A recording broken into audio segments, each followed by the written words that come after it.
யோபுடைய சரித்திரம் 8ஆம் அதிகாரம் 1ஆம் வசனம் முதல் 22ஆம் வசனம் வரை.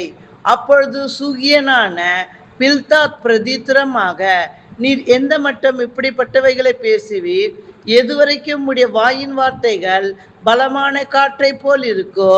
தேவன் நியாயத்தை புரட்டுவாரோ? சர்வ வல்லவர் நீதியை புரட்டுவாரோ? உம்முடைய பிள்ளைகள் அவருக்கு விரோதமாய் பாவம் செய்திருந்தாலும் அவர்களுடைய பாதகத்தின் ஆக்கினைக்கு அவர்களை அவர் ஒப்பு கொடுத்திருந்தாலும், நீர் தேவனை ஏற்கனவே தேடி சர்வ வல்லவரை நோக்கி விண்ணப்பம் செய்து சுத்தமும் செம்மையுமாய் இருந்தீரேயானால், அப்பொழுது அவர் உமக்காக விழித்து நீதியுள்ள உம்முடைய வாசஸ்தலத்தை சாங்கோபமாக்குவார். உம்முடைய துவக்கம் அற்பமாயிருந்தாலும் உம்முடைய முடிவு சம்பூர்ணமாயிருக்கும். ஆகையால் நீர் முந்தின தலைமுறையாரிடத்தில் விசாரித்து அவர்கள் முன்னோர்களின் செய்தியை ஆராய்ந்து பாரும். நாம் நேற்று உண்டானவர்கள் ஒன்றும் அறியோம். பூமியின் மேல் நம்முடைய நாட்கள் நிழலை போல் இருக்கிறது. அவர்கள் உமக்கு உபதேசித்து உமக்கு தெரிவித்து தங்கள் இருதயத்தில் இருக்கும் நியாயங்களை வெளிப்படுத்துவார்கள் அல்லவோ? சேரில்லாமல் நாணல் ஓங்கி வளருமோ?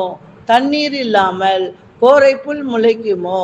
அது இன்னும் பச்சையா இருக்கும்போது அறுக்கப்படாதிருந்தோ மற்ற எந்த புல்லை பார்க்கிலும் சீக்கிரமாய் வாடிப்போம் அல்லவா? தேவனை மறக்கிற எல்லாருடைய வழிகளும் அப்படியே இருக்கும். மாயக்காரரின் நம்பிக்கை அழிந்து போகும்.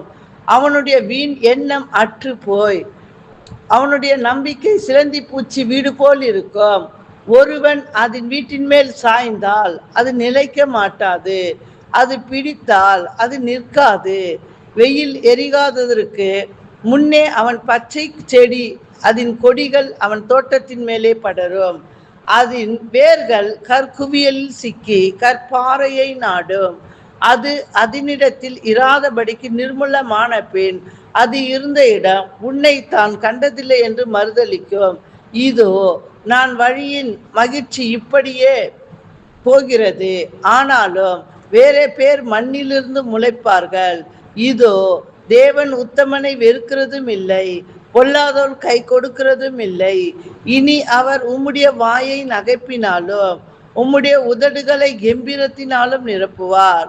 உம்மை பகைக்கிறவர்கள் வெட்கத்தால் மூடப்படுவார்கள். துன்மார்க்குரிய கூடாரம் அழிந்து போகும் என்றான். ஆமேன்.